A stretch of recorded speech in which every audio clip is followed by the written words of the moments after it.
I've always loved the solitude up here. There's a quiet in the air, a peace that wraps itself around you like a blanket. My name's Ryan, and I've been a fire lookout at Lassen Volcanic National Park for just over 5 years now. I'm 35, and I don't think I've ever felt more at home anywhere else than in this little wooden tower perched high above the rest of the world. The only sounds up here are the winds that whistle through the trees, the occasional crack of thunder during storms, and the rhythmic tapping of my boots against the floor when I pace back and forth during my shifts. Most people would call this isolation lonely, but to me, it's a refuge. I spend my days reading books, sketching the landscapes, or journaling about the life I've carved for myself in this little corner of the world. I even started drawing again, something I hadn't done since I was a kid. Nature is inspiring like that. The mountains, the forests, the wildlife, everything seems to have a story if you know how to look closely enough. The hardest part of my job is probably the waiting. It's not that I'm just staring into the trees for hours on end though. I've always got something to do. Check the weather, scan the horizon for smoke, or make sure the tower is in top shape. But it's the waiting for something to happen. A fire, a storm, or sometimes just a hiker who might wander too close to the dangerous cliffs. But honestly, most of the time, nothing ever does. That's what I told myself anyway, until that night. It was late September, and the air was crisp, one of those nights where you could feel the autumn chill creeping in. The sun had set hours ago, and the only light up here came from the faint glow of the stars and the moon. It was a moonless night, and the sky was so clear I could see every constellation stretching above me. I was on my usual patrol, doing the rounds with binoculars in hand, scanning for anything that might indicate smoke or fire. That's when I saw something strange. Down near the ridge, a small, flickering light was dancing in the darkness. A campfire, maybe? But it was too far out of place. It didn't make sense. No one was supposed to be out there, not this far in, especially not at this hour. Curiosity got the best of me. I grabbed my radio, tapped the button, and spoke into it, but it was useless. Sometimes the radio signal was too weak up here, so I decided to investigate on my own. The flare gun in my pack gave me a sense of security if things went south. I could always signal for help, though I had no idea if anyone would be close enough to respond in time. I threw on my jacket and grabbed a flashlight, then started down the tower stairs. It felt like walking through a dream. The woods were so still, and the only sound was the crunch of my boots on the dried leaves. When I reached the ridge, I crouched low and peeked through the branches to see the fire, now larger than before. It was coming from a small clearing about 100 yards away. I crept forward, keeping myself hidden behind the trees, trying to make out the figures in the firelight. There were people standing around it, but they weren't the usual campers or hikers I was used to seeing. These figures were draped in dark robes, and strangest of all, wearing bird masks. The masks were grotesque, exaggerated beaks curving downward, hollow eyes staring emptily into the fire. My stomach turned. I knew something wasn't right. Then I saw her. A woman, tied to a wooden stake next to the fire. Her skin was pale, dirt-streaked, her hair matted and tangled, and she looked like she had been there for weeks. She was gaunt, clearly exhausted, her eyes wide with terror, and she wasn't moving much. It took a few moments for it to sink in, but I realized who she was. She was the hiker, Megan McAllister, who had been reported missing a few weeks ago. I hadn't heard any updates about her disappearance, but I had assumed that she was dead. I hadn't known her name before that moment. It was a vague, distant report from earlier that summer, the kind of thing that barely registered, just another missing hiker. But as I watched her there, tied to the stake, the realization hit me like a punch to the gut. Megan McAllister was alive. And here she was, alive, but trapped.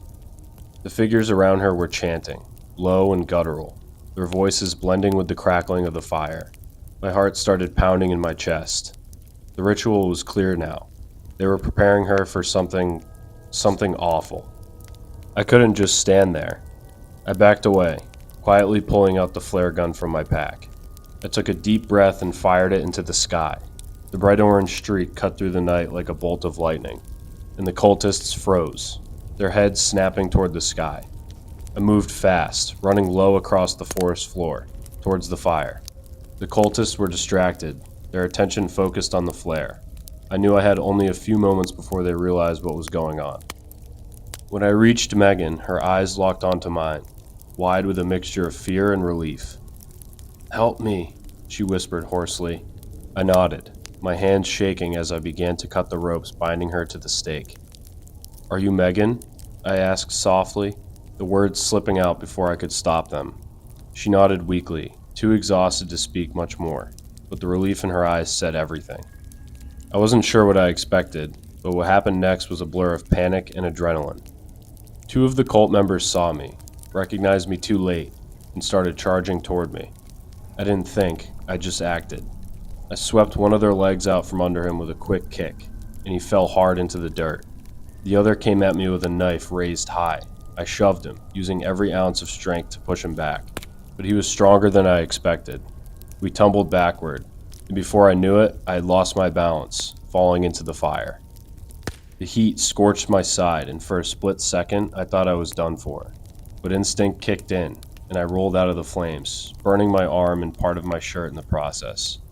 I could hear the cultists shouting, rushing back to their fallen comrades. The man I had shoved into the fire was stumbling to his feet, his face twisted in pain. His arm was blackened, and the smell of burning flesh filled the air. But he was alive, just barely. I grabbed Megan's hand, pulling her with me as I scrambled to my feet. We ran, stumbling through the dark forest, not daring to look back. We made it to the lookout, breathless, heart pounding. I slammed the door shut, locking it behind us. The moment we were inside, I felt a surge of panic crawl up my spine. The windows of the lookout were small, but they offered a clear view of the surrounding forest. I could hear the distant crunch of footsteps and muffled voices in the night. I held my breath, listening for anything that would signal they were coming after us. The wind outside had picked up, but underneath it, I could still hear them. Faint but unmistakable. The cult was out there. They were close. I bolted the door, then took a quick look around for anything I could use to barricade it further. Megan was leaning against the wall, her face pale and drawn, but she was steadying herself. Her eyes flickered nervously to the door. I could see the fear in her gaze, and it mirrored my own. We both knew that the cult would stop at nothing to finish what they started. I grabbed some nearby chairs, pushing them against the door. My hands were shaking, but I wasn't sure if it was from the adrenaline or the cold dread that seemed to settle in my chest. The radio sat in front of me, but I knew it wasn't much use. The signal was weak. Even if I managed to reach someone, I didn't know if we had enough time. I could feel the cultists' eyes on us, even though they hadn't yet tried to break in.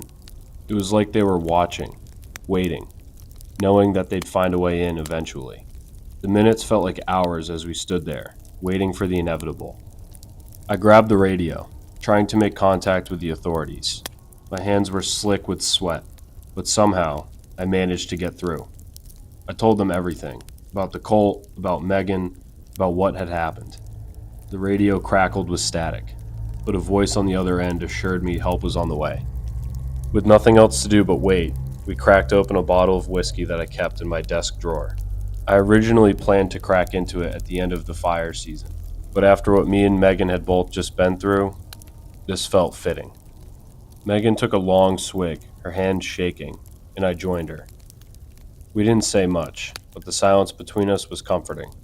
After everything we'd been through, I didn't need words. Hours later, the rescue team arrived, their headlamps cutting through the night. When they got to the lookout, we told them what had happened while they treated my burns. We then led them to the clearing where everything happened, but there was nothing. No sign of the cult, no fire. Just the empty woods. The authorities searched the area for days, but they never found anything. No cult, no signs of Megan's kidnapping, and no trace of the sacrifice ritual that was taking place. It was like the whole thing had been wiped clean, erased from existence. But I'll never forget the faces of those cultists, their bird masks staring at me from the dark. I'm not sure if I'll ever completely accept the reality of what happened that night, but I can tell you this. Sometimes, in the silence of the woods, the shadows feel a little bit heavier. And when I scan the horizon now, I always keep my eyes peeled a little longer, because sometimes the things that go bump in the night are real.